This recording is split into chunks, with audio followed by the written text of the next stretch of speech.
Bem-vindo aos Sussurros do Imaginário. Nosso canal é totalmente dedicado a audiobooks, proporcionando uma experiência imersiva para todos os amantes de boas histórias. Aqui, você pode relaxar e deixar sua imaginação fluir enquanto escuta os melhores títulos literários. Dica especial: para uma experiência ainda mais completa, recomendamos que você acompanhe o audiobook com o livro físico ou o e-book. Dessa forma, você poderá desfrutar tanto da narrativa quanto do texto original, unindo os dois mundos. Pedimos desculpas especialmente aos deficientes visuais por quaisquer falhas que possam ocorrer nos audiobooks, como trechos em outras línguas, pequenos erros de narração ou tradução. Isso acontece porque utilizamos narração sintética para manter a produção dos áudios. Queremos ouvir você. Sugira nos comentários livros que gostaria de ver aqui no canal. Não se esqueça de curtir, comentar e se inscrever para ficar por dentro de todas as novidades. Obrigado por estar conosco e bons sussurros.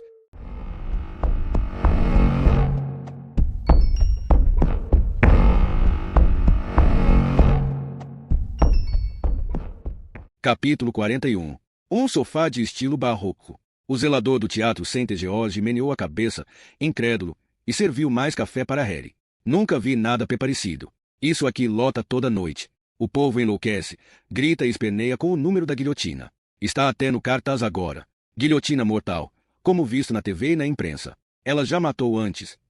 Meu Deus, é o ponto alto do espetáculo. Que estranho. É estranho mesmo.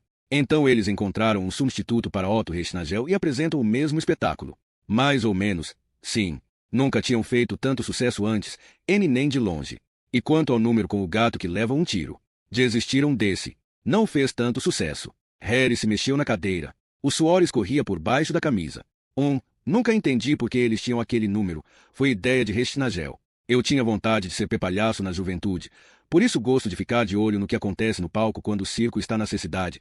E lembro que aquele número não fazia parte do espetáculo até o ensaio da véspera. Sim, tive a impressão de que Otto estava por trás daquilo. Harry coçou o queixo barbeado. Tem uma coisa que não me sai da cabeça. Será que você pode ajudar? Posso estar completamente equivocado, mas ouça essa teoria e diga o que acha. Otto sabe que eu estou no auditório. Ele sabe algo que eu não sei que precisa me contar, mas não pode falar abertamente. Por uma infinidade de motivos. Talvez porque ele próprio estivesse envolvido. Então o número é inventado para mim. Ele quer me dizer que a pessoa que estou caçando é um caçador, que é alguém como eu, um colega. Sei que isso soa um pouco estranho, mas você sabe como Otto podia ser excêntrico. O que você acha? Parece algo que ele faria. O zelador estudou Harry por algum tempo. Detetive, acho que você devia beber um pouco mais de seu café. Aquele número não estava tentando dizer nada. É um clássico de Jan de Jandachewski. Qualquer pessoa de circo pode confirmar isso. Nada mais, nada menos. Sinto muito se isso complica as coisas para você, mas... Pelo contrário, interrompeu Harry, aliviado. Na verdade, era o que eu esperava ouvir. Agora posso excluir essa teoria. Você falou que tem mais café. Ele pediu para ver a guilhotina, e o zelador o levou à sala de cenografia. Sinto um calafrio sempre que entro aqui, mas agora pelo menos consigo dormir a noite, disse o zelador, destrancando a porta. A sala foi lavada. Quando a porta se abriu, eles sentiram uma corrente de ar frio. Vistam suas roupas, disse o zelador, ligando o interruptor. A guilhotina destacava-se na sala, coberta por uma manta, como se fosse uma estrela de cinema que estivesse descansando ali. Vistam suas roupas? É só uma piada interna. Geralmente dizemos isso no St. George quando entramos numa sala escura. Por quê? Harry levantou o tecido e correu o dedo pela lâmina da guilhotina. É uma história antiga, dos anos 70. O chefe na época era um belga, Albert Mossial, um sujeito esquentadinho. Mas todos que trabalhavam aqui gostavam dele. Era um cara do teatro de verdade, que Deus o tenha. Você sabe o que dizem, que o pessoal do teatro não passa de uma turma de promíscuos e libertinos. E isso até pode ser verdade. Bem, só estou dizendo o que acontece. Enfim, naquela época, tínhamos um ator famoso, bonitão, na companhia. Não mencionarei nomes, mas era um bode velho, um conquistador. As mulheres suspiravam por ele. E os homens ficavam com ciúmes. De vez em quando, fazíamos um tour pelo teatro, e, um dia, o guia veio com uma turma de crianças para a sala de cenografia. Acendeu a luz e lá estava ele, no sofá de estilo barroco que usávamos em A Margem da Vida, de Tennessee Williams, traçando uma das moças da cantina. Bem, é claro que o guia poderia ter salvado o dia, já que o ator famoso, não mencionarei nomes, estava deitado de bruços. Mas o guia era um rapaz que esperava se tornar ator um dia e era, como a maioria do povo do teatro, um idiota presunçoso. Então não usava óculos, apesar de ser muito míope. Enfim, para resumir, ele não viu o que estava acontecendo no sofá e deve ter pensado que a súbita aglomeração na porta se devia ao fato de ele ser um orador incrível ou coisa parecida. Como o guia continuou a falar de Tennessee Williams, o bode velho praguejou, deu um jeito de esconder o rosto e só deixou à mostra a bunda cabeluda. Mas o guia reconheceu a voz e exclamou: "Meu Deus, é você, Bruce Lee Linton?" O zelador mordeu o lábio inferior. Ops! Harry riu e ergueu as mãos espalmadas. "Tudo bem. Já esqueci o nome." Enfim, no dia seguinte, Mocial convocou uma reunião. Explicou o que tinha acontecido e disse que acreditava ser um assunto muito sério. "Não podemos ter esse tipo de publicidade. Então, sinto dizer que, a partir desse momento, não teremos mais visita guiada." A risada do zelador ressoou pelas paredes da sala de cenografia. Harry teve de rir. Apenas a estrela de cinema de aço e madeira continuou silenciosa e ameaçadora. "Agora entendi-o, vistam suas roupas." O que aconteceu com o guia azarado? Ele se tornou ator. Afinal, infelizmente para ele e felizmente para os palcos, não. Mas continuou na área. E hoje é o iluminador aqui do St. George. "Ah, sim, esqueci. Você o conheceu." Harry inspirou devagar. Lá de baixo veio um rosnado e um agitar de correntes. "Merda, merda, merda. Estava tão quente." "Sim, é verdade. Ele provavelmente usa lentes de contato agora, certo?" "Não. Ele diz que trabalha melhor vendo o palco borrado. Diz que assim consegue se concentrar na totalidade em vez de ficar preso aos detalhes. É um sujeito muito estranho." "Verdade, muito estranho", disse Harry. "Alô? Desculpe por ligar tão tarde, Lebi. É Harry Holly." "Holly? Meu Deus, que horas são na Noruega?" "Não faço ideia." "Escute, não estou na Noruega. Houve um problema com o voo." "O que aconteceu?" "Ele decolou antes da hora, digamos assim, e não está sendo fácil conseguir outro. Preciso de ajuda." "Desembucha. Você precisa me encontrar no apartamento de Otto Restnagel. Traga um pé de cabra se não for bom em abrir fechaduras." "Ok. Agora. Seria bom. Obrigado, meu amigo. Eu não estava conseguindo dormir mesmo." "Alô, Dr. Engelson? Tenho uma pergunta sobre um corpo. O meu nome é... Não dou a mínima para quem você é. São 3 da manhã e você pode ligar para o Dr. Anson, que está de plantão." "Boa noite. Você é surdo?" Eu disse boa. "É Holly quem fala. Não desligue de novo, por favor." "O Holly. Fico feliz que o senhor tenha lembrado o meu nome, doutor. Descobri uma coisa interessante no apartamento onde Andrew Kensington foi encontrado morto. Preciso vê-lo. Ou melhor, preciso ver as roupas que ele usava quando morreu." "O senhor ainda as tem, não tem?" "Sim, mas aguardo o senhor em frente ao necrotério daqui a meia hora." "Meu caro senhor Holly, não entendo como." "Não me faça repetir, doutor. Que tal ser expulso da Associação Médica Australiana, processado por parentes? Isso sem contar as manchetes de jornal. Devo continuar." "Bem, não consigo chegar aí em meia hora. Tem pouco trânsito essa hora da noite, doutor. Tenho a impressão de que o senhor vai conseguir."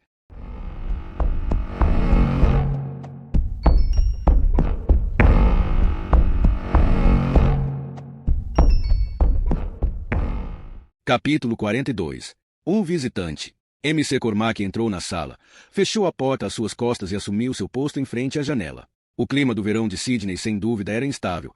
Tinha chovido a noite toda. MC Cormac tinha mais de 60 anos. Já havia passado da idade de se aposentar na polícia e começara, como é costume entre os aposentados, a falar sozinho. Eram principalmente pequenas observações cotidianas, as quais ele duvidava que outras pessoas além dele próprio saberiam apreciar. Como: "Parece que o dia vai esquentar, parece mesmo." Ele ficava balançando para a frente e para trás sobre os calcanhares e olhando para sua cidade. Ou: "Fui o primeiro a chegar hoje de novo." Apenas quando pendurou o paletó no armário atrás da mesa notou os sons que vinham do sofá. Um homem estava deitado ali, pegando impulso para se sentar. "Holly." MC Cormac o fitou, espantado. "Desculpe, senhor. Espero que não tenha problema eu ter pegado seu sofá emprestado. Como você entrou?" "Não tive tempo de devolver o crachá. Então o porteiro da noite me deixou entrar. A porta da sua sala estava destrancada e, como era com o senhor que eu queria falar, tirei um cochilo aqui. Você deveria estar na Noruega. Sua chefe ligou. Você está péssimo, Holly." "O que o senhor disse?" "Que você ficou para o enterro de Kensington, como representante norueguês." "Mas como?" "Você deu o número daqui para a companhia aérea. Então, quando eles ligaram meia hora depois da partida porque você não apareceu, imaginei o que havia acontecido. Um telefonema para o Crescent Hotel e uma conversa confidencial com o gerente me forneceram o resto da história. Temos tentado entrar em contato com você sem sucesso." "Eu entendo, Holly, e sugiro que não façamos estardalhaço. Todo mundo sabe que acontecimentos desse tipo geram uma reação. O importante é que você coloque a cabeça no lugar e que a gente coloque você em um avião. Obrigado, senhor. Sem problemas. Vou pedir à minha secretária que fale com a companhia aérea. Só 2 coisinhas antes que o senhor faça isso. Trabalhamos um pouco esta madrugada, e os resultados finais só serão conhecidos quando os peritos chegarem e fizerem as análises. Mas tenho praticamente certeza do resultado, senhor. Apesar de ter sido lubrificado, o velho ventilador finalmente havia entregado os pontos e fora substituído por um novo, maior e mais silencioso. Para Harry, essa era a confirmação de que o mundo continuava a girar, apesar de sua ausência. Dos presentes, apenas Watkins e Young ainda não conheciam os detalhes, mas Harry começou do início, de qualquer forma. Não demos grande importância a isso quando encontramos Andrew porque era dia. Também nem sequer pensei nisso quando descobri a hora da morte. Só depois me ocorreu que as luzes estavam apagadas quando entramos no apartamento de Restinagel. Se as coisas tivessem acontecido do modo como acreditávamos, a cronologia teria sido essa. Andrew desligou o interruptor ao lado da porta, doidão de heroína. Foi cambaleando às cegas atrás de uma cadeira, já que a sala estava totalmente às escuras às 2 da manhã. Equilibrou-se sobre uma cadeira bamba e enrolou o cabo no pescoço. No silêncio que se seguiu, ficou evidente que, mesmo com toda a tecnologia, era difícil produzir um ventilador que não fizesse um barulho irritante, por mais baixo que seja seu zumbido. Isso não parece certo, disse Watkins. Talvez não estivesse completamente escuro. Talvez os postes da rua ou outra coisa tenham iluminado a sala. Lebi e eu fomos até lá às 2 da manhã e conferimos. A sala estava escura como um túmulo. Será que as luzes estavam acesas quando vocês chegaram e ninguém percebeu? Perguntou Young. Afinal, era dia. Algum policial pode ter desligado o interruptor depois. Nós cortamos o cabo que pendurava Andrew com uma faca, lembrou Lebi. Eu teria levado um choque. Foi então que confirmei que a luz estava desligada. Ok, disse Watkins. Vamos supor que ele tenha pensado em se enforcar no escuro. Kensington era um cara um pouco estranho. Não há novidade nisso. Mas ele não se enforcou no escuro, retrucou Harry. MC Cormac tossiu no fundo da sala. Aqui está o que encontramos no apartamento de Restinagel, prosseguiu Harry, mostrando uma lâmpada. Estão vendo a mancha marrom? Isso é rayon queimado. Ele mostrou uma peça de roupa branca. E esta é a camisa que Andrew usava quando o encontramos. É de tecido sintético, com 60% de rayon. O rayon derrete a 260 graus. Uma lâmpada esquenta cerca de 450 graus na superfície. Vocês conseguem ver a pequena mancha marrom acima do bolso. É onde a lâmpada tocava a camisa. Que conhecimento impressionante de física, Holly, disse Watkins. Agora conte o que você acha que aconteceu. Tenho 2 teorias. Alguém esteve lá antes de nós, viu Andrew enforcado no cabo, apagou a luz e foi embora. O problema é que as 2 únicas chaves do apartamento foram encontradas com Otto e Andrew. A fechadura é do tipo que tranca quando se bate a porta, certo? Perguntou Watkins. Talvez essa pessoa tenha destrancado a porta, colocado a chave no bolso de Andy. Não, assim Andrew não poderia ter entrado. Ele corou.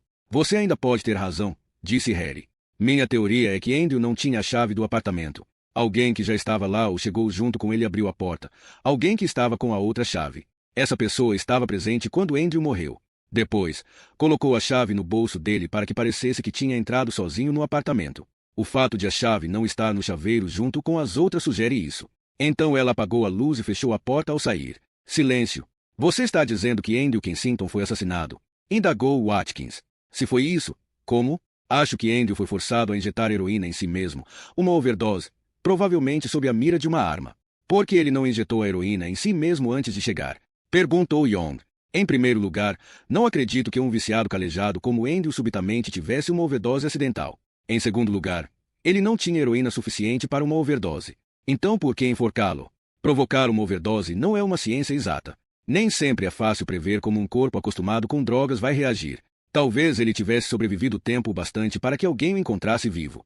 Então provavelmente a overdose foi para dopá-lo, para que não oferecesse resistência quando fosse colocado de pé na cadeira com um cabo ao redor do pescoço. Ah, por falar no cabo, Lebi manobrou um palito de dente, colocando no canto da boca com um pouco de ginástica labial e lingual. Pedimos aos rapazes da perícia que analisassem o cabo. Cabos de energia raramente são lavados, e achamos que seria fácil conseguir digitais. Mas estava limpo como uma... Lebi agitou uma das mãos. Como algo muito limpo, sugeriu Young, tentando ajudar. Isso. As únicas digitais que encontramos foram as nossas. Então, a não ser que Andrew tenha limpado o cabo antes de se enforcar e passado em torno do pescoço sem usar os dedos, alguém fez isso por ele, concluiu Watkins. É isso que vocês estão dizendo. Acho que sim, chefe. Mas, se o sujeito é tão esperto quando vocês dizem, por que apagou a luz ao sair? Questionou Watkins, abrindo os braços e analisando os rostos na sala.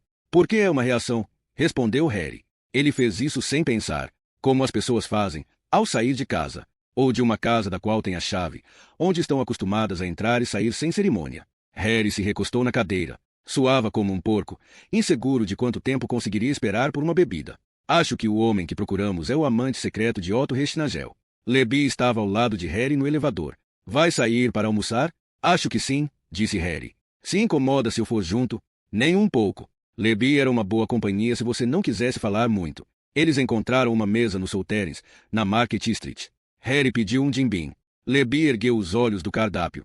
2 saladas de barramundi, café preto e um bom pão fresco. Por favor. Harry olhou para Lebi, surpreso. Obrigado, mas acho que vou passar dessa vez, disse ele ao garçom. Pode trazer tudo.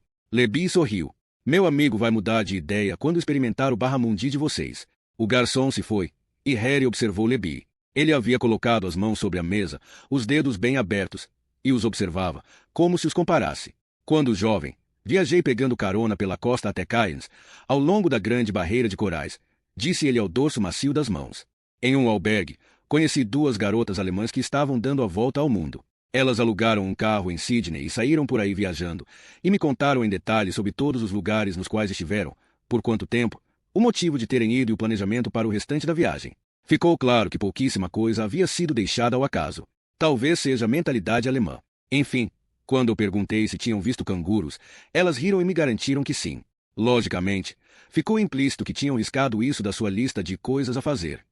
Vocês pararam para dar comida a eles? Perguntei, mas elas olharam uma para a outra, pasmas, e se voltaram para mim. Não, não parramos. Por que não? Eles são bem bonitinhos, sabe? A ver, eles estavam mortos. Harry estava tão surpreso com o longo monólogo de Lebi que se esqueceu de sorrir. O garçom veio e colocou o jim-beam em frente a Harry. Lebi olhou para o copo. Anteontem, eu vi uma garota tão linda que senti vontade de acariciar o rosto dela e dizer algo simpático. Tinha 20 e poucos anos, usava um vestido azul e estava descalça. A ver, ela estava morta. Como você sabe, ela era loira, foi estuprada e tinha hematomas de estrangulamento no pescoço.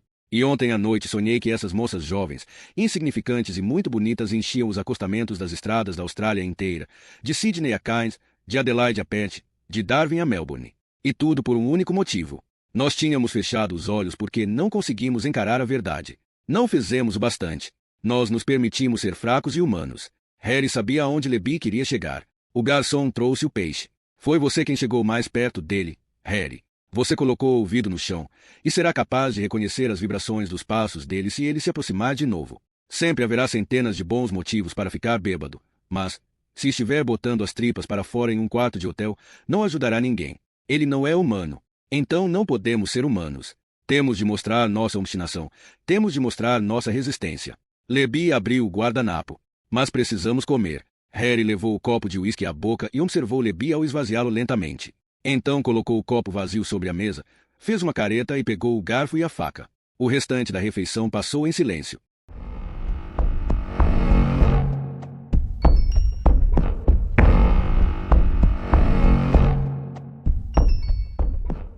Capítulo 43.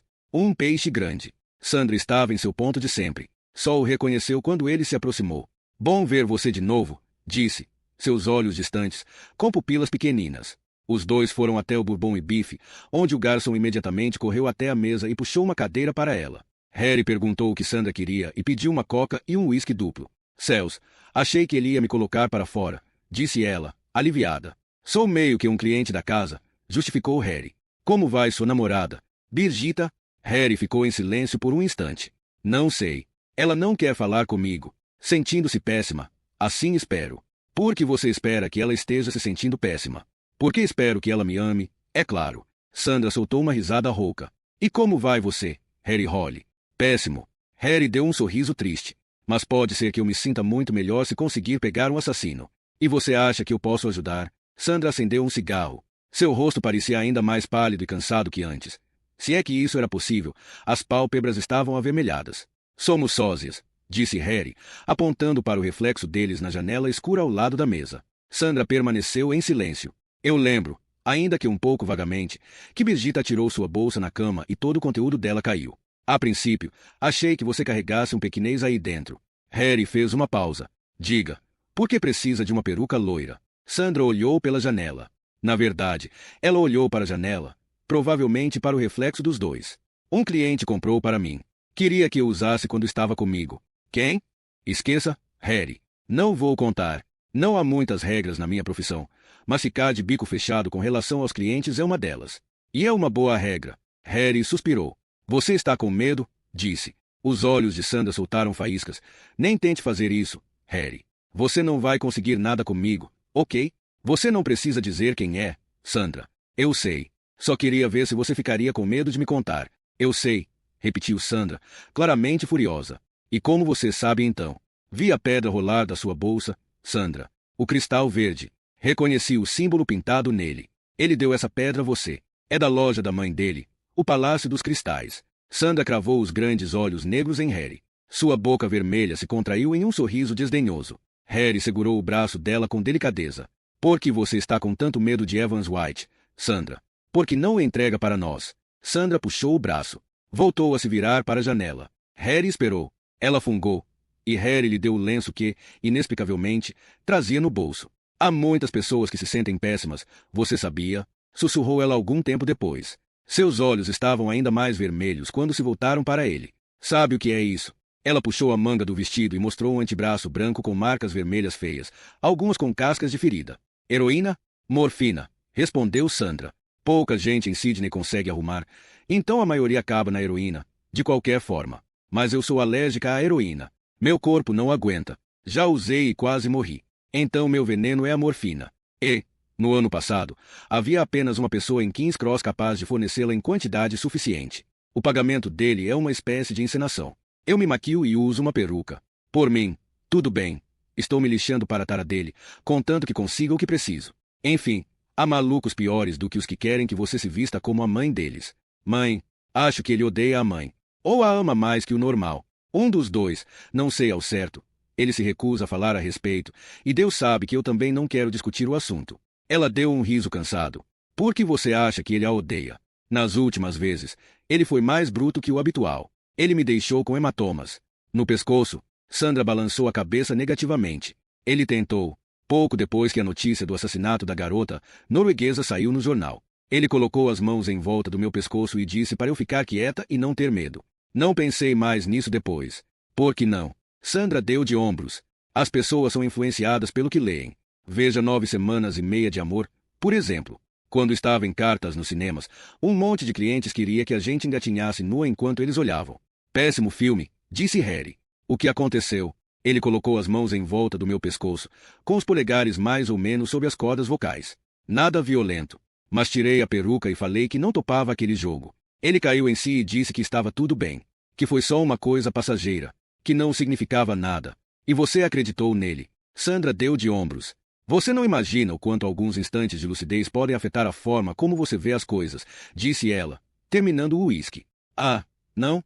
Rebateu Harry, dirigindo um olhar reprovador para a garrafa de coca intocada. MC Cormac tamborilava os dedos com impaciência. Harry suava, apesar de o ventilador estar no máximo. Young havia passado na casa da vizinha de Otto Reichnagel, que tinha muito a dizer. Até demais. Infelizmente, nada do que ela dissera era interessante para o caso. Young parecia ter tido dificuldade de se comportar como um bom ouvinte diante de uma companhia tão pouco simpática. Vadia gorda, respondeu ele com um sorriso quando Watkins perguntou que impressão havia tido da mulher. Alguma novidade sobre a jovem no Centennial Park? Indagou MC Cormac. Não muitas, respondeu Leby. Mas ela não era nenhuma santa. Usava anfetaminas e tinha acabado de começar a trabalhar no inferninho de Strictase em King's Cross. Estava a caminho de casa quando foi assassinada. Temos 2 testemunhas que dizem tê-la visto entrar no parque. Algo mais?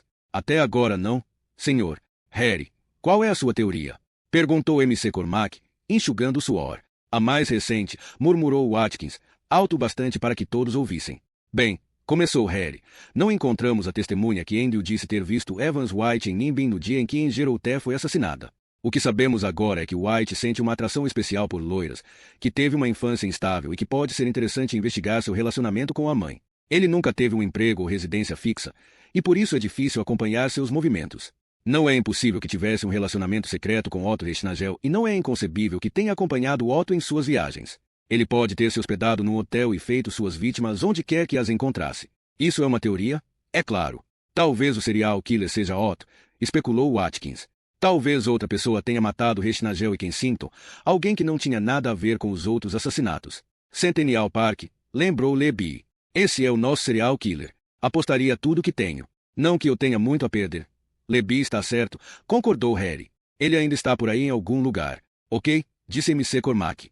Vejo que nosso amigo Holly está usando expressões como não é impossível e não é inconcebível para formular suas teorias agora, o que é prudente. Não temos nada a ganhar sendo arrogantes. Além do mais, a essa altura, já deve estar claro para todos nós que lidamos com um homem muito inteligente e muito confiante. Ele nos entregou as respostas que buscávamos, nos entregou o assassino numa bandeja de prata, e agora acredita que essas respostas nos tranquilizaram e que consideramos o caso resolvido, uma vez que o criminoso foi responsável pela própria morte. Ao colocar a culpa em Kensington, ele sabia, é claro, que nós decidiríamos abafar a história. O que, vocês precisam admitir, é um pensamento engenhoso. MC Cormac olhou de relance para Harry ao fazer o último comentário. Nossa vantagem é ele acreditar que está em segurança. Pessoas que acreditam estar em segurança geralmente ficam descuidadas. Agora, no entanto, é o momento de decidirmos como vamos lidar com essa questão. Temos um novo suspeito e não podemos nos dar ao luxo de outra mancada. O problema é que, se fizermos barulho demais, corremos o risco de assustar o peixe grande. Precisamos ter nervos de aço e ficar imóveis até conseguirmos ver claramente o peixe embaixo de nós, tão claramente que não reste dúvida de que ele está ali, tão perto que seja impossível errar. Então, e apenas então, podemos atirar o arpão. Ele olhou para todos, um de cada vez.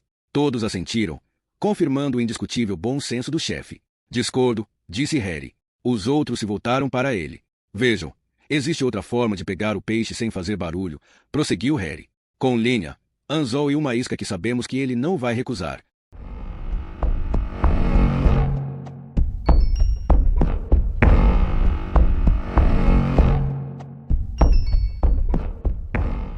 Capítulo 44. Uma vespa do mar. O vento soprava nuvens de poeira ao rodopiar pela rua de terra batida, passar por cima do muro baixo de pedra do cemitério e ir de encontro ao pequeno grupo de enlutados.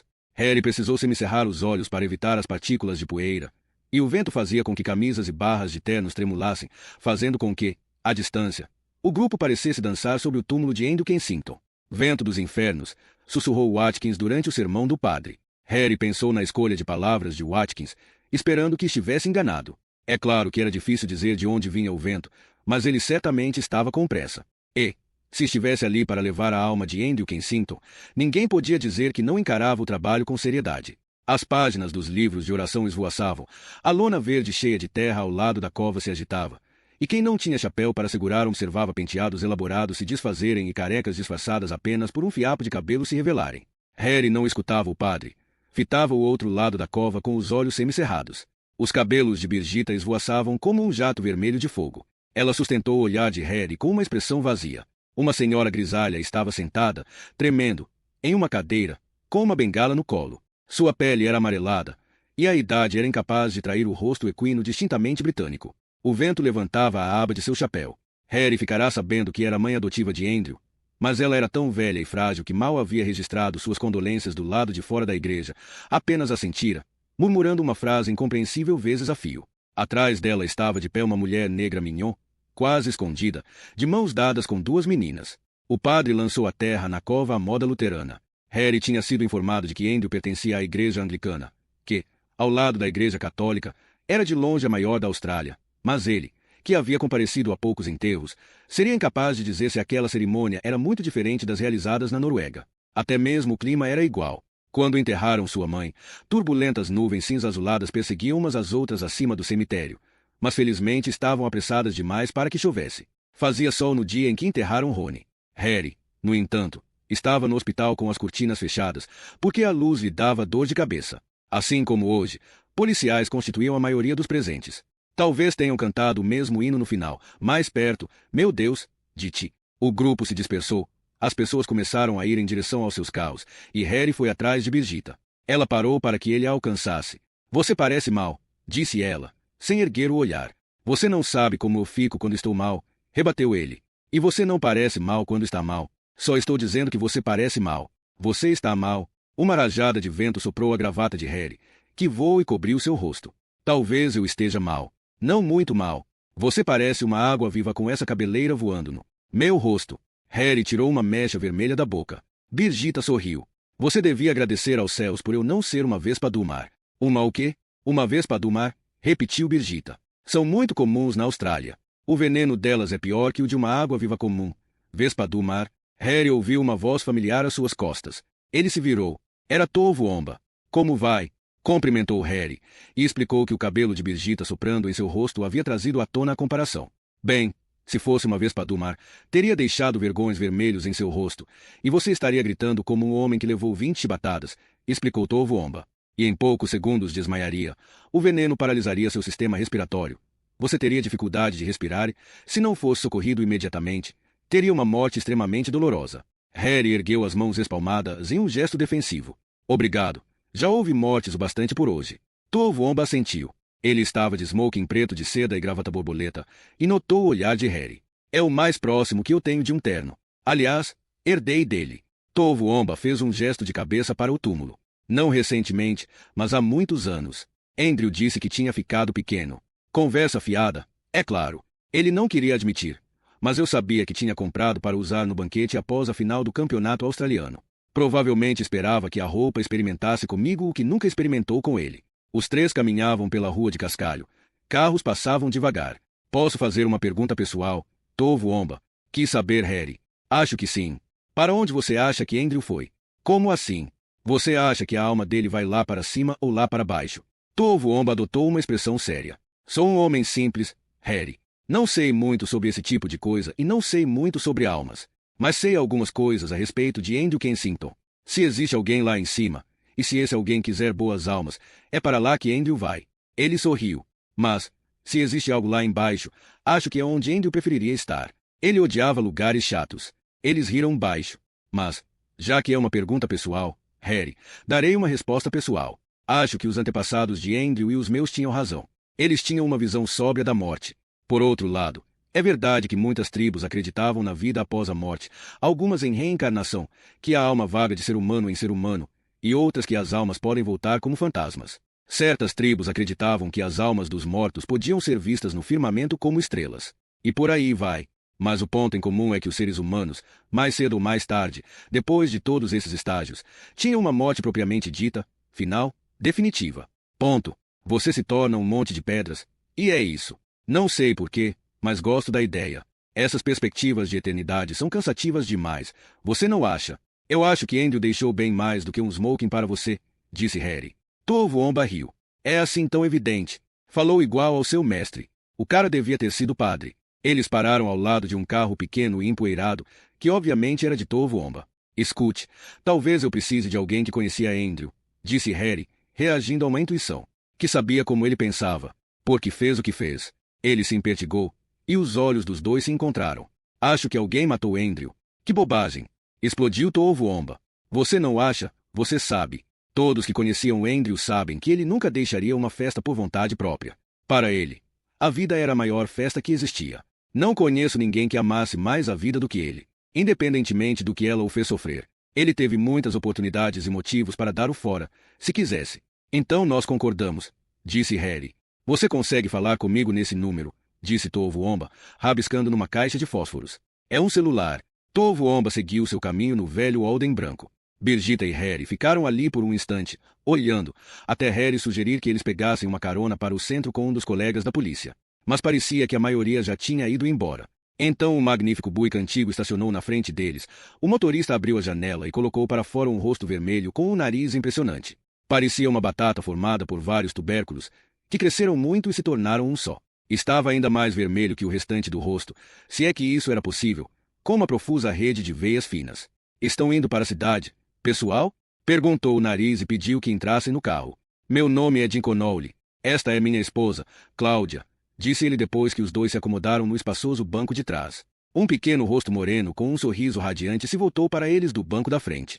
Ela parecia ter origem indígena, e era tão pequena que mal conseguiam vê-la acima do encosto do banco. Jim observou Harry e Birgitta pelo retrovisor. Amigos de Andrew, colegas de trabalho. Ele dirigia a banheira com cuidado pela estrada de cascalho, e Harry explicou como haviam conhecido Andrew. Certo. Então você é da Noruega e você é da Suécia. Estão bem longe de casa, não é? Bem, aqui quase todo mundo vem de algum lugar distante. Vejam Cláudia, por exemplo, ela é da Venezuela. De onde vêm todas aquelas Misses Universo, sabem? Quantos títulos vocês têm, Cláudia, incluindo o seu? Ha, ha. Ele riu tanto que os olhos desapareceram embaixo de suas linhas de expressão, e Cláudia se juntou ao coro. Eu sou australiano, continuou Jim. Meu tataravô veio da Irlanda. Era assassino e ladrão. Ha, ha, ha. Algum tempo atrás, as pessoas não gostavam de admitir que eram descendentes de prisioneiros, apesar de isso ter sido há quase 200 anos. Mas eu sempre tive orgulho disso. Foram eles, mais um punhado de marinheiros e soldados, que fundaram este país. E é um belo país. Nós o chamamos de país da sorte. As coisas mudam. Agora fiquei sabendo que é descolado ser descendente deles. Ha, ha, ha. Que coisa horrível o que aconteceu com Andrew, não é verdade? Jim era uma metralhadora verbal.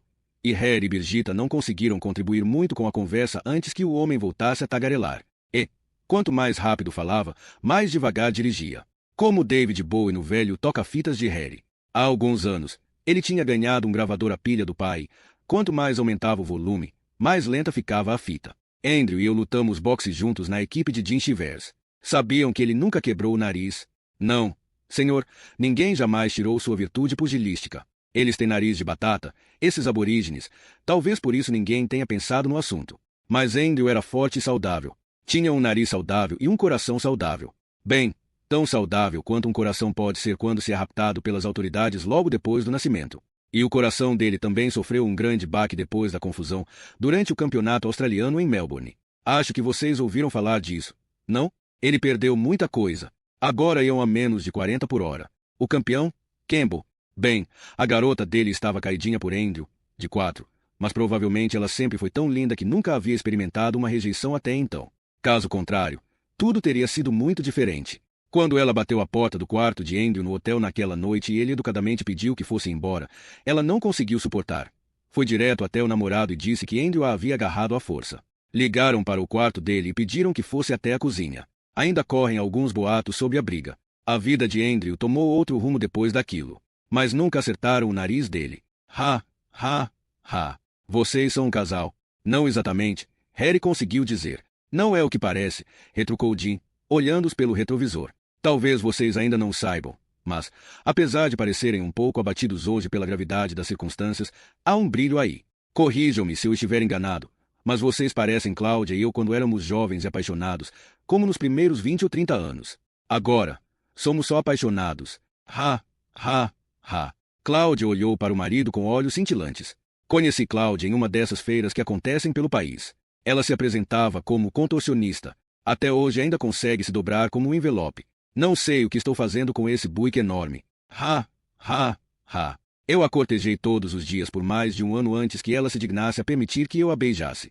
E depois disse que se apaixonou por mim à primeira vista. Isso foi sensacional, se considerarmos que esse meu nariz já levou muita pancada. Mas ela se fez de difícil por um ano inteiro, um ano longo, terrível. As mulheres às vezes me deixam apavorado. O que você me diz, Harry? Bem, entendo o que você quer dizer. Ele olhou para Birgitta, que deu um sorriso acanhado. Depois de demorarem 45 minutos para percorrerem uma distância que normalmente levaria 20 minutos, estacionaram em frente à prefeitura, onde Harry e Birgitta agradeceram pela carona e saíram do carro. O vento também havia se tornado mais forte na cidade, e eles ficaram parados em meio às rajadas, obviamente sem saber o que dizer. Que casal estranho, disse Harry. É mesmo, concordou Birgitta. Eles são felizes. O vento rodopiou e fez uma árvore balançar no parque. Harry pensou ver um vulto com cabelos esvoaçantes sair correndo em busca de abrigo. O que fazemos agora? Perguntou ele. Você vem para casa comigo, ok?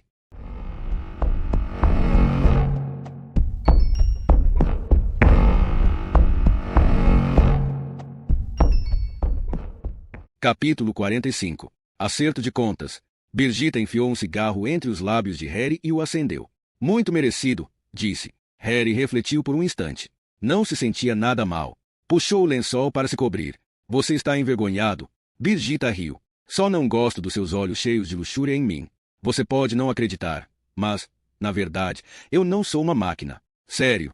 Birgitta mordeu o lábio inferior de Harry. Você quase me enganou. Esse seu pistão é, certo, certo. Você precisa ser tão vulgar agora que a vida está tão perfeita, querida. Ela se aconchegou em Harry, apoiou a cabeça em seu peito. Você prometeu me contar outra história, sussurrou. Verdade. Harry respirou fundo. Vejamos. Então foi assim que tudo começou. Eu estava na 8ª série, e uma garota nova entrou na sala ao lado. O nome dela era Christian, e foram necessárias apenas 3 semanas para que ela e o meu melhor amigo, Tej, que tinha os dentes mais brancos da escola e tocava guitarra numa banda, se tornassem oficialmente namorados. O problema é que eu tinha esperado a vida toda por uma garota como ela. Ele fez uma pausa. Então o que você fez? Nada. Esperei. Nesse meio tempo, eu me tornei amigo de Christian. Ela sentia que podia conversar comigo sobre absolutamente tudo. Ela desabafava comigo quando as coisas com Tej não iam bem, sem perceber que o amigo, na verdade, ficava feliz, esperando o momento de atacar. Ele sorriu. Meu Deus, eu era péssimo. Estou chocada, murmurou Birgitta, acariciando os cabelos dele.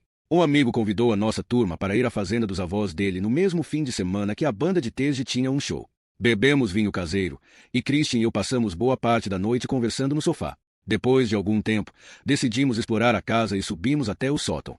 Havia uma porta trancada, mas Christian encontrou a chave pendurada num gancho e a abriu.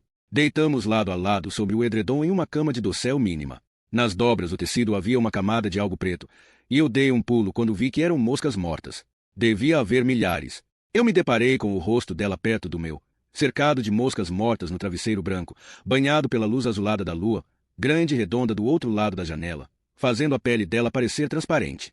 Bah! Disse Birgitta, erguendo a cabeça. Os olhos de Harry se demoraram nos dela. Falamos de tudo e nada. Ficamos deitados, imóveis, escutando o silêncio. De madrugada, um carro passou pela estrada, e a luz dos faróis percorreu o telhado, projetando no quarto todo tipo de sombras estranhas.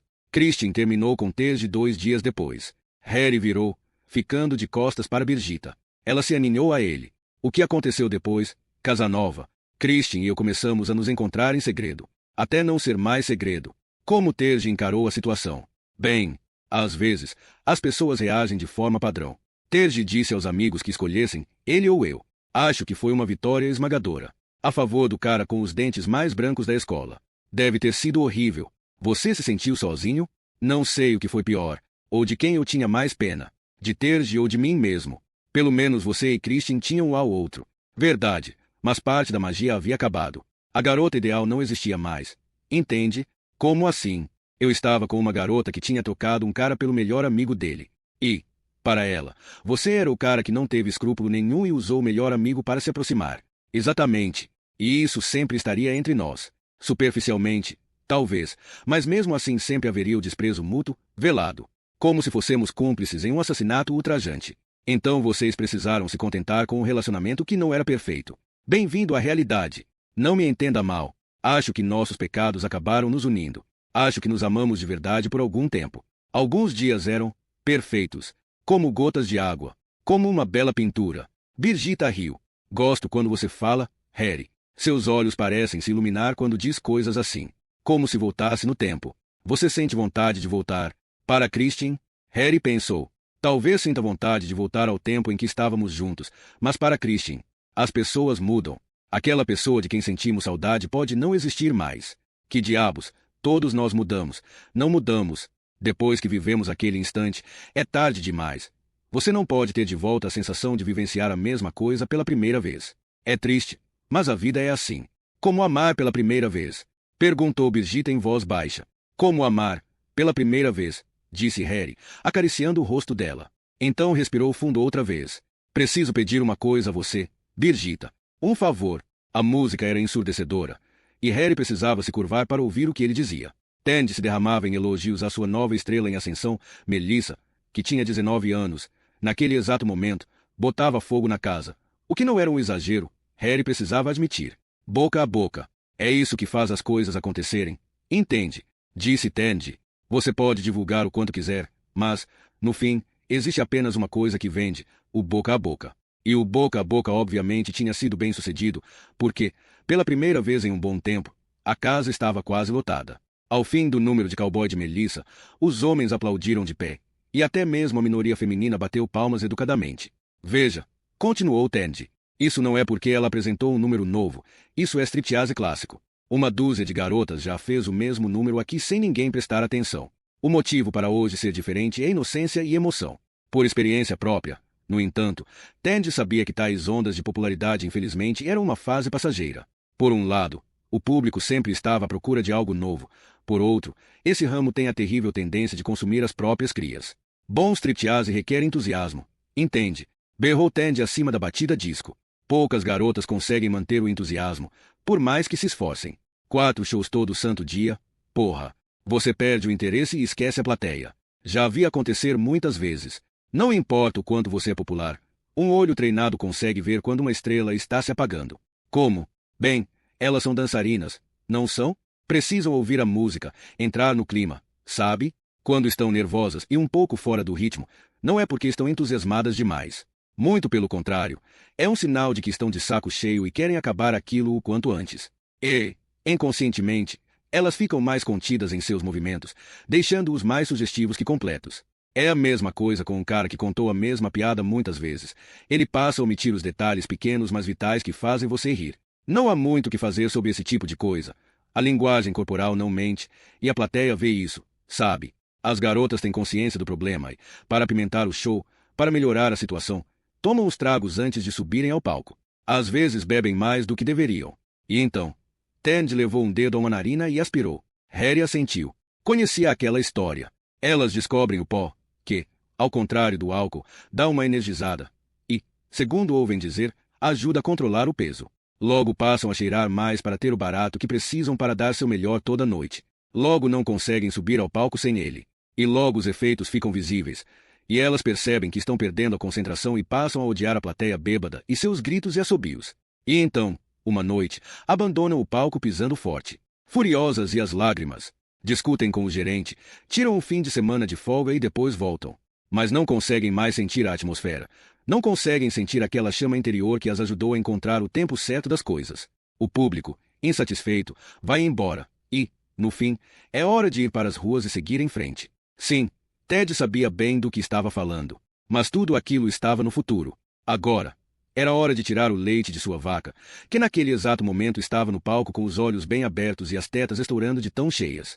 Provavelmente era uma vaca muito feliz. Você não acreditaria se eu dissesse quem vem até aqui conferir esses novos talentos. Tandy riu, afastando uma poeirinha imaginária da lapela. Alguns deles são seus colegas de profissão, se é que posso dizer dessa forma. E não são peixes pequenos. Um pouco de striptease não faz mal a ninguém. Faz? Bem, disse Tandy lentamente. Não sei. Contanto que paguei suas dívidas depois. Acho que um tira-gosto de vez em quando não faz mal não. O que você quer dizer com isso? Nada demais. Mas chega dessa conversa. O que traz você a essas bandas, detetive? 2 coisas. A garota encontrada no Centennial Park acabou sendo menos ingênua do que sugeriam as primeiras impressões. Os exames de sangue mostraram que estava cheia de anfetaminas, e uma investigação mais atenta nos trouxe até aqui. Na verdade, descobrimos que ela esteve naquele palco na noite em que desapareceu. Bárbara? Sim. Trágico, não foi? Tandy fez o seu melhor para assumir uma expressão de tristeza. Não era grande coisa como stripper, mas uma garota excepcional. Vocês descobriram alguma coisa. Esperávamos que você pudesse nos ajudar, Mongabi. Nervoso, Tandy passou a mão pelo cabelo penteado para trás. Sinto muito, detetive. Ela não era da minha equipe. Fale com Sammy. Ele vai chegar mais tarde. Um par de peitos enormes cobertos de cetim interpôs-se entre eles por um momento, e, quando foi embora, havia uma bebida colorida na mesa, diante de Harry. Você disse que veio aqui por 2 coisas, detetive. Qual é a segunda? Ah, sim. Um assunto puramente particular, Mongabi. Queria saber se você já viu meu amigo ali antes. Harry apontou para o bar. Um negro alto de smoking acenou para eles. Tandy fez que não. Tem certeza absoluta, Mongabi? Ele é bem conhecido. Logo será o campeão australiano de boxe. Houve uma pausa. Os olhos de Tandy Mongabi ficaram inquietos. O que você gostaria de? Peso pesado? Nem precisa dizer. Harry encontrou um canudo entre os guarda-chuvas e as rodelas de limão do copo de suco e bebeu. Tandy forçou um sorriso. Escute, detetive, estou enganado ou nós estávamos tendo uma conversa agradável. É verdade, estávamos. Mas nem tudo na vida é agradável. A conversa agradável acabou. Veja bem, detetive Holly, eu também não gostei nada do que aconteceu outro dia. Sinto muito por aquilo. Mas você também devia assumir a sua parcela de culpa, entende? Quando entrou aqui hoje e se sentou, acreditei que havíamos deixado tudo aquilo para trás. Acho que nós concordamos em diversos pontos. Você e eu, Nós falamos a mesma língua, detetive. Houve um segundo de silêncio quando a música disco subitamente parou. Ted hesitou. Foi possível ouvir o alto som de sucção quando o que restava do suco de fruta desapareceu canudo acima. Ted engoliu em seco. Por exemplo, eu sei que Melissa não tem nenhum plano especial para o resto da noite. Ele lançou um olhar suplicante para Harry. Obrigado, Mongabi. Agradeço a intenção.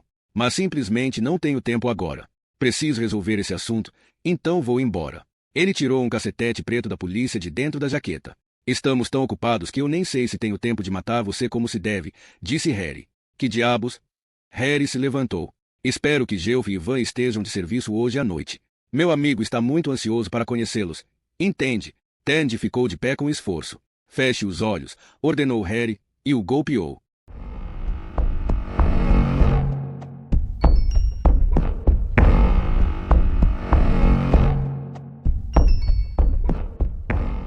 Capítulo 46. Isca. Alô? É Evans quem está falando? Talvez. Quem é? Oi, é Birgitta, amiga de Inger. Nós nos cruzamos no Albury algumas vezes. Tenho cabelo comprido, loiro, um pouco ruivo. Você se lembra de mim? Claro que me lembro de você. Tudo bem. Como você conseguiu meu número? Tudo bem. Mais ou menos. Você sabe. Um pouco deprimida por causa de Inger e tudo mais, mas não vou incomodar você com isso. Peguei seu número com Inger, para o caso de precisarmos nos falar quando ela estava em Nimbin. Entendi. Então, eu sei que você tem algo de que eu preciso, Evans. Uma parada. Entendo. Odeio desapontá-la. Mas duvido que eu tenha o que você está procurando. Escute. Birgitta. Você não está entendendo. Eu preciso encontrar você. Calma aí. Há centenas de outros fornecedores para o que você precisa, e esta não é uma linha segura. Então sugiro que você não diga nada que não deveria. Sinto muito não poder ajudar. O que eu preciso começa com M, não H. E você é a única pessoa que tem. Que bobagem. Ok. Pode haver alguns poucos fornecedores, mas eu não confio em nenhum deles. Vou comprar para várias pessoas. Preciso de muito e pago bem. Estou meio ocupado. Birgitta, não ligue para cá outra vez. Por favor, espere. Eu posso. Eu sei de algumas coisas. Sei do que você gosta. Gosto do que você gosta de verdade. Qual a sua tara? Desculpe, precisei pedir uma pessoa que saísse da sala. Isso é um verdadeiro pé no saco. Enfim, do que você acha que eu gosto? Birgitta, não posso dizer ao telefone, mas tenho cabelo loiro e também gosto. Caramba, amigas, vocês não cansam de me surpreender. Achei que Inger ficaria de boca fechada sobre esse tipo de coisa. Quando posso encontrá-lo? Evans. É urgente. Estarei em Sydney depois de amanhã, mas talvez eu possa pegar outro voo antes. Sim. Quando nós podemos. Birgitta, eu estou pensando. Ok? Escute. Vá até a Darlinghurst Road amanhã às 8 da noite. Pare no Hungry Jack's, à esquerda. Procure um Holden preto com vidros fumê. Se o carro não estiver lá até às 8h30, você pode ir embora. E certifique-se de que eu possa ver o seu cabelo.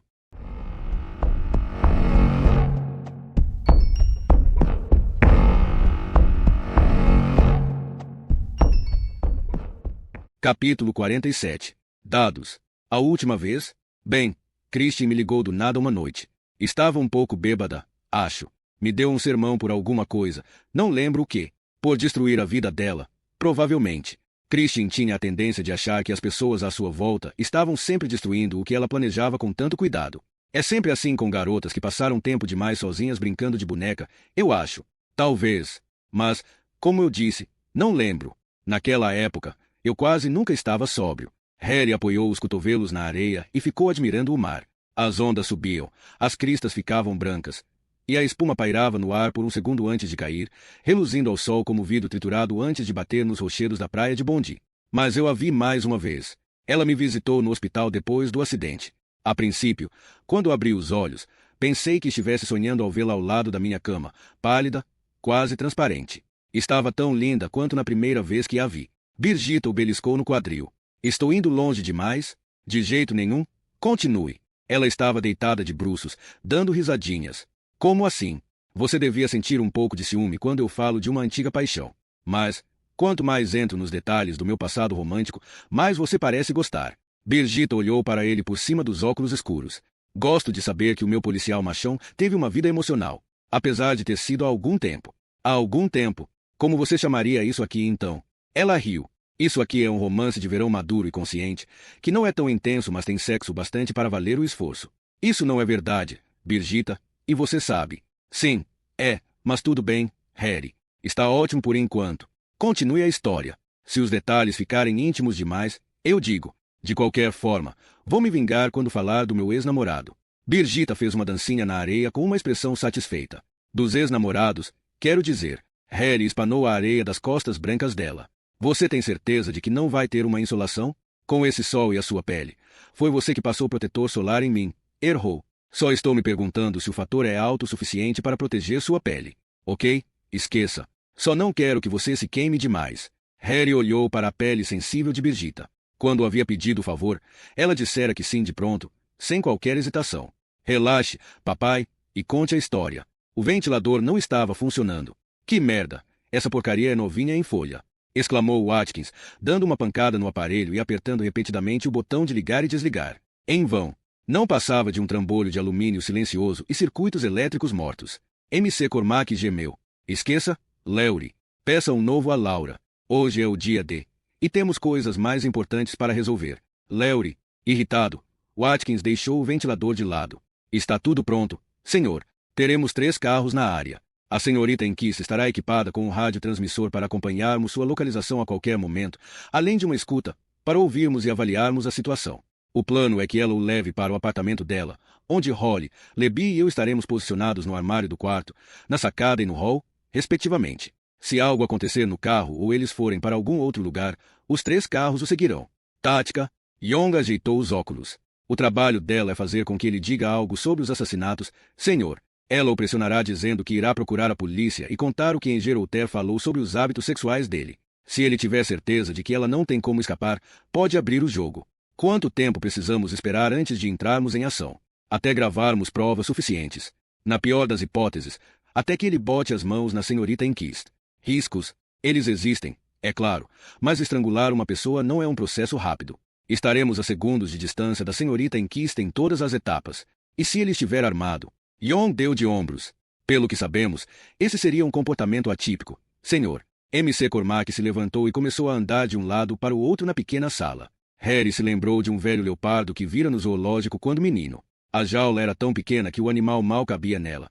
Ele nem sequer conseguia se esticar. De um lado para o outro. De um lado para o outro. E se ele quiser sexo antes de qualquer coisa? Ela se recusará. Dirá que mudou de ideia, que apenas disse aquilo para persuadi-lo a vender um pouco de morfina. E depois deixamos ele ir? Não vamos fazer alarde, a não ser que tenhamos certeza de que podemos pegá-lo. Senhor. MC Cormac comprimiu os lábios. Por que ela está fazendo isso? Silêncio. Por que não gosta de estupradores e assassinos? Respondeu Harry após uma longa pausa. Fora isso, houve um silêncio ainda mais longo. Por que eu pedi? Disse Harry algum tempo depois. Posso incomodar você, Young? Young-Sui desviou os olhos do seu computador e sorriu. Claro, meu amigo. Harry desabou em uma cadeira.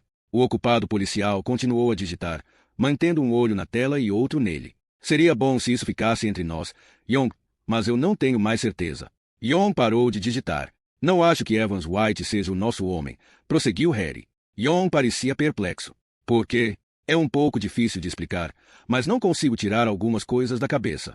Andrew tentou me dizer algo no hospital. E antes também. Harry se calou. Young gesticulou, pedindo que continuasse. Ele tentou me dizer que a solução estava mais próxima do que eu pensava. Acho que o criminoso é alguém que Andrew, por algum motivo, não podia prender. Precisava de alguém de fora. Como eu. Um norueguês que dá as caras e logo precisa pegar o próximo voo de volta para casa. Foi isso que pensei quando achei que Otto Rechnagel era o assassino. Por ele ser um amigo próximo, Andrew queria que outra pessoa o prendesse. Mas, para mim, lá no fundo, algo não se encaixava. Agora percebo que não era ele que Andrew queria que eu pegasse, era outra pessoa. Young pigarreou. Não mencionei isso antes, Harry, mas fiquei surpreso quando Andrew veio com a história da testemunha que viu Evans White em Nimbin no dia do assassinato de Engerouter. Pensando bem, me ocorreu que Andrew poderia ter outro motivo para tirar o foco de Evans White. O cara o tinha nas mãos. Evans White sabia que Andrew usava heroína e podia fazer com que fosse expulso da polícia e preso. Não gosto dessa ideia, mas você já considerou a possibilidade de Andrew e White terem feito um acordo. E, segundo esse acordo, Andrew nos manteria a uma distância segura de White. Isso está começando a ficar complicado, Young, mas, bem, sim, eu considerei essa possibilidade. E a rejeitei. Não se esqueça de que foi Andrew quem nos ajudou a identificar Evans White na fotografia. 1. Young coçou a nuca com um lápis. Poderíamos ter feito isso sem ele, mas levaria mais tempo. Você sabe quais são as chances de o parceiro da vítima ser o assassino? 58%. Andrew sabia que investiríamos recursos consideráveis para encontrar o amante secreto de Ingerouté depois que você traduzisse a carta. Então, se realmente queria proteger White, não teria por que não ajudar. Para manter as aparências, você achou incrível, por exemplo, que ele conseguisse identificar imediatamente um lugar em que esteve apenas uma vez, chapado e há centenas de anos. Não achou? Você pode estar certo, Young. Não sei. De qualquer forma, acho que não faz muito sentido plantar dúvidas agora que os rapazes sabem o que fazer. Afinal, White pode ser o nosso homem, de qualquer forma. Mas, se eu realmente acreditasse nisso, nunca teria pedido a Brigitta que participasse. Então quem você acha que é o nosso homem? Quem eu acho que é dessa vez, você quer dizer? Young sorriu. Algo assim. Harry coçou o queixo. Já soei o alarme 2 vezes. Young. Não foi na terceira vez que o menino gritou, lobo, que deixaram de acreditar nele. Por isso, preciso ter 100% de certeza agora. Por que você veio até mim, Harry? Por que não um dos chefes? Porque você pode fazer algumas coisas para mim, umas sondagens discretas, e descobrir alguns dados de que preciso sem que ninguém mais no prédio fique sabendo. Ninguém mais deve saber. Eu sei que sou arriscado, e sei que você tem muito a perder, mas você é a única pessoa que pode me ajudar, Young. O que me diz? Young encarou Harry por um tempo. Isso vai nos ajudar a encontrar o assassino, Harry. Espero que sim.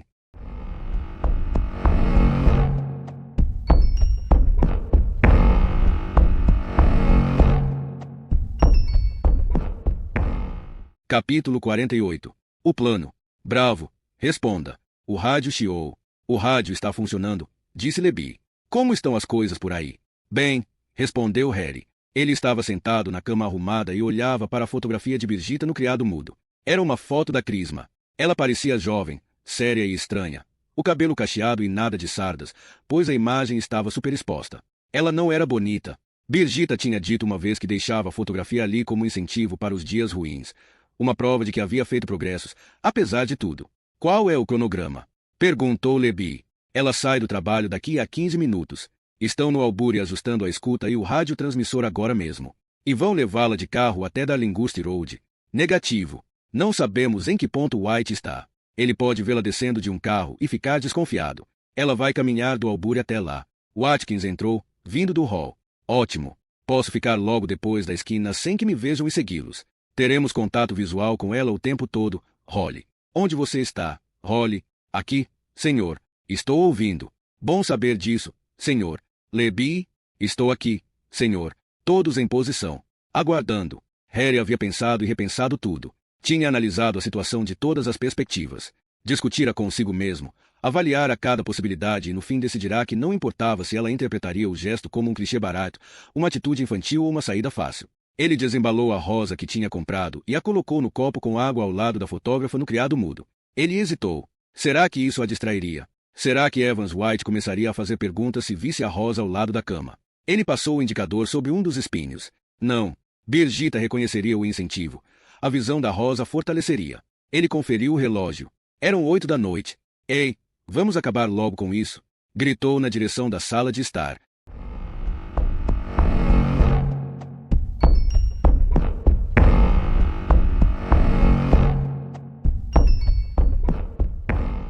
Capítulo 49. Um passeio no parque. Algo estava errado. Harry não conseguia escutar o que diziam, mas ouvia os chiados do rádio que vinham da sala. E eram muitos. Todos sabiam previamente o que fazer. Então, se tudo corresse de acordo com o plano, não seria preciso falar tanto no rádio. Porra, porra, porra, disse Watkins. Lebi tirou os fones de ouvido e se voltou para Harry. Ela não apareceu? Disse. O quê? Saiu do Albury exatamente às 8h15. A caminhada até King's Cross não deveria levar mais de 10 minutos. E já temos 25 minutos. Achei que você tinha dito que ela estaria sob vigilância o tempo todo. A partir do local do encontro? Sim. Porque alguém? E a escuta? Ela estava com uma escuta quando saiu. Não estava. Eles perderam contato. Estava funcionando e... Então, nada. Nenhum pio. Nós temos um mapa. Que rota ela pegou? Ele falava baixo e rápido. Lebi tirou o guia de ruas de sua pasta e o entregou a Harry, que encontrou a página com Paddington e King's Cross. Que caminho ela deveria ter seguido? Perguntou Lebi no rádio. O mais simples. Desceria a Victoria Street. Aqui, disse Harry. Ela viraria a esquina da Oxford Street e desceria a Victoria Street, passando pelo Hospital St. Vincent e o Green Park à esquerda até o cruzamento. Depois subiria até o início da Darlinghurst Road e seguiria uns 200 metros até o Hungry Jack's. Não poderia ser mais simples. Watkins pegou o rádio. Smith, mande 2 carros subirem a Victoria Street para encontrar a garota. Diga ao pessoal no Albury para ajudar. Um carro fica em frente ao Hungry Jack's, para o caso de ela aparecer. Sejam rápidos e não façam alarde. Ele jogou o rádio de lado.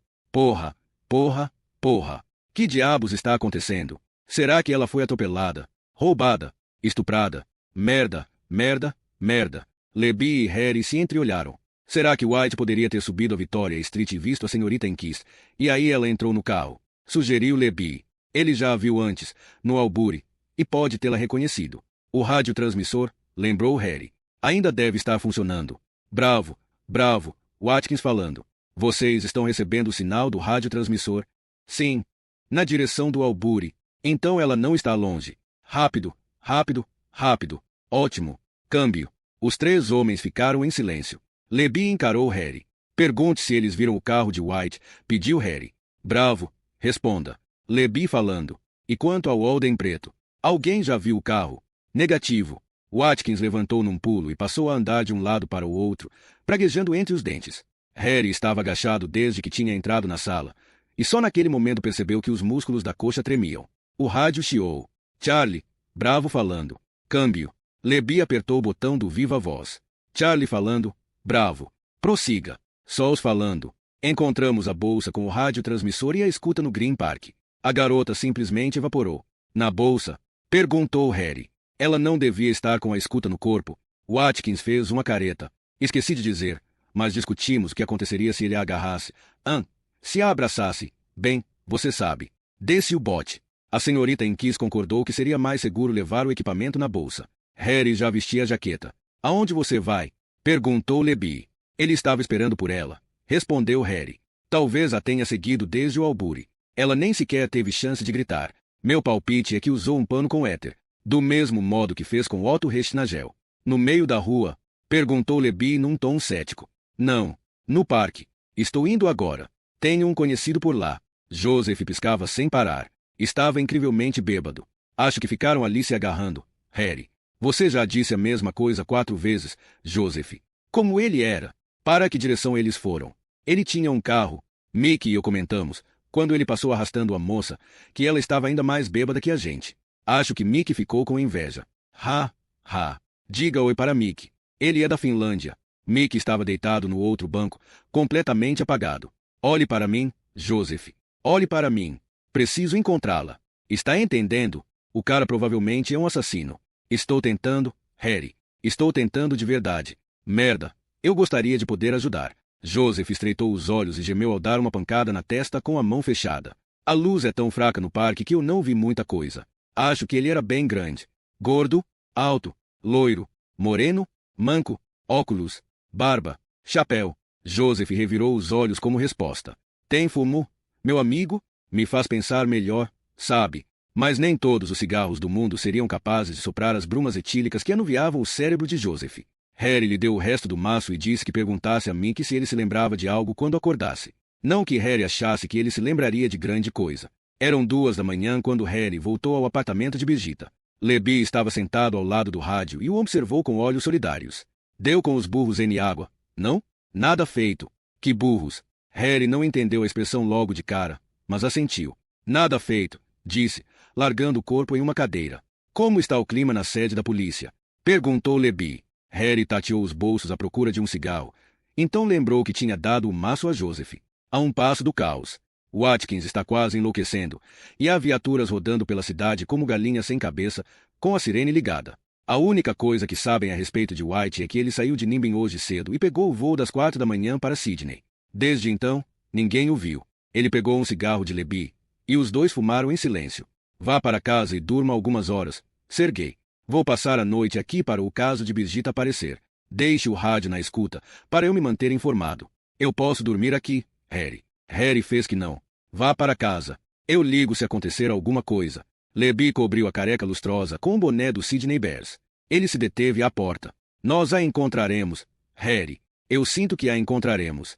Então aguente firme, meu amigo. Harry olhou para Lebi. Era difícil saber se ele realmente acreditava no que dizia. Assim que ficou sozinho, Harry abriu a janela e olhou para os telhados.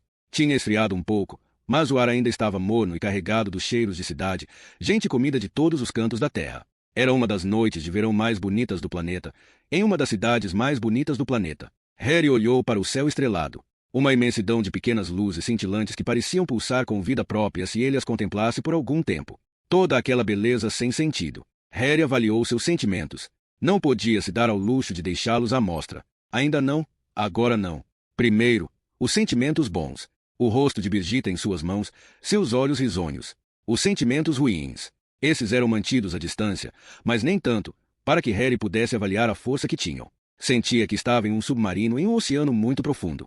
O mar tentava entrar. Ao seu redor, já começavam os rangidos e estalos. Só podia esperar que o casco aguentasse, que o treinamento de uma vida inteira para ter autocontrole finalmente mostrasse seu valor. Harry pensou nas almas que se tornavam estrelas quando suas carapaças terrenas morriam. Conseguiu se conter para não procurar uma estrela em especial.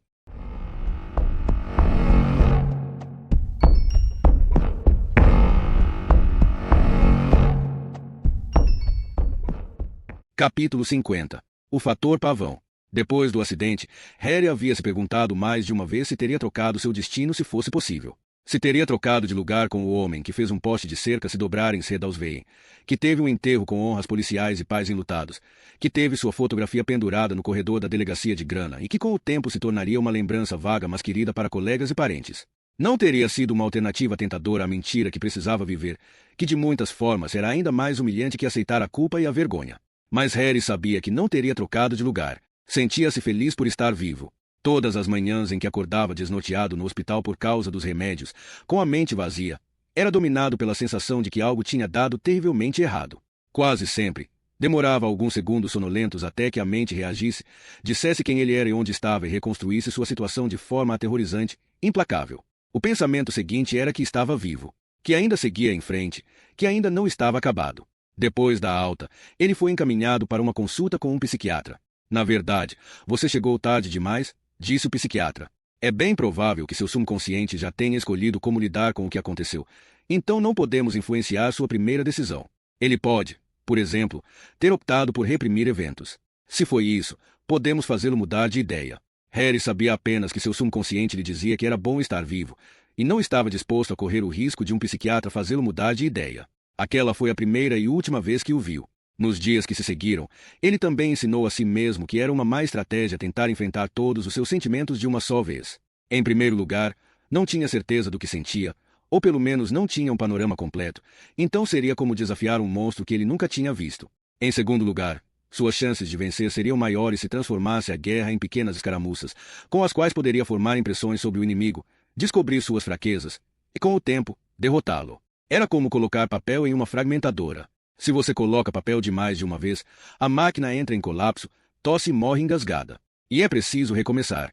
O amigo de um colega de trabalho, que Harry havia conhecido em um raro jantar de noivado, era psicólogo. Ele lhe dirigiu um olhar estranho quando Harry explicou seu método para lidar com suas emoções. Guerra, fragmentadora. O sujeito pareceu genuinamente preocupado. Harry abriu os olhos. As primeiras luzes da manhã infiltravam-se pelas cortinas. Olhou para o relógio. 6 horas. O rádio chiou. Delta falando. Charlie, responda. Harry deu um pulo do sofá e agarrou o rádio. Delta, aqui é Holly. O que houve? Encontramos Evans White. Recebemos uma denúncia anônima de uma mulher que o viu em King's Cross. Então mandamos 3 viaturas e o pegamos. Está sendo interrogado agora. O que ele disse? Negou tudo até colocarmos a gravação da conversa com a senhorita Enkist. Ele disse que passou de carro 3 vezes em frente ao Hungry Jack's depois das 8 da noite em um Honda branco. Mas desistiu quando não a viu e voltou ao apartamento que alugou na cidade. Depois foi a uma boate, e foi lá que o encontramos. A propósito, a denunciante perguntou por você. Imaginei que faria isso. O nome dela é Sandra. Vocês revistaram o apartamento? Sim. Nada. 0. E Smith disse que viu o mesmo Honda branco passar por ele 3 vezes em frente ao Hungry Jack's. Por que ele não usou o Alden preto, como combinado? White disse que mentiu para a senhorita Enkist sobre o carro para o caso de alguém estar armando para cima dele. Assim podia dar algumas voltas e garantir que a barra estava limpa. Certo. Já estou a caminho. Ligue para os outros e os acorde. Está bem? Eles foram para casa há 2 horas. Holly. Passaram a noite toda acordados, e Watkins disse que, eu estou me lixando para o que Watkins disse. Ligue para eles. Haviam trazido de volta o velho ventilador. Era difícil dizer se ele havia se beneficiado da folga. De qualquer forma, o aparelho rangia, protestando por ter sido tirado da aposentadoria. A reunião havia terminado, mas Harry ainda estava à mesa. Sua camisa tinha grandes manchas de suor debaixo dos braços, e ele havia colocado um telefone à sua frente. Fechou os olhos e murmurou algo consigo mesmo. Então tirou o fone do gancho e discou um número. Alô? É Harry Holly. Harry, que bom saber que você acordou cedo. É um bom hábito. Estava aguardando sua ligação. Você está sozinho? Estou sozinho. A respiração soava pesada nos dois lados da linha. Você descobriu o que estou fazendo, não é, meu amigo? Já sei há algum tempo. Sim. Você fez um bom trabalho, Harry. E agora está ligando porque eu tenho algo que você quer. Certo. Certo. Harry limpou o suor da testa. Você entende que eu precisava pegá-la, Harry? Não. Não entendo. Vamos, Harry. Você não é imbecil. Quando fiquei sabendo que havia alguém atrás de mim, soube que só poderia ser você. É claro. Para o seu próprio bem. Espero que tenha sido esperto bastante para ficar de bico fechado sobre isso. Você ficou, Harry? Sim, eu fiquei de bico fechado. Então ainda existe uma chance de você voltar a ver a sua amiga ruiva. Como você conseguiu? Como a levou? Eu sabia quando ela sairia do trabalho. Então esperei dentro do carro em frente ao Albur e a segui. Quando entrou no parque, achei que alguém devia dizer a ela que não é aconselhável andar por ali à noite.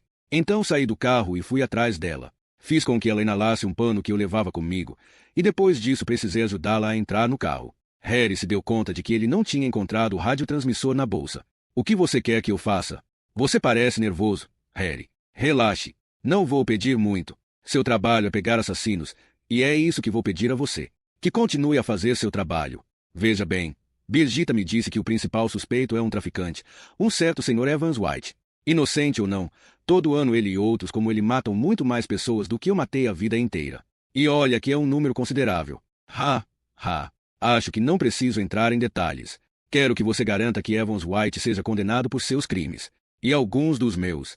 Se encontrassem resíduos de sangue e pele de Ingerolter no apartamento de White, isso poderia ser uma prova conclusiva. Já que você conhece o patologista, poderia conseguir com ele amostras dessas evidências e plantá-las na cena do crime. Não poderia.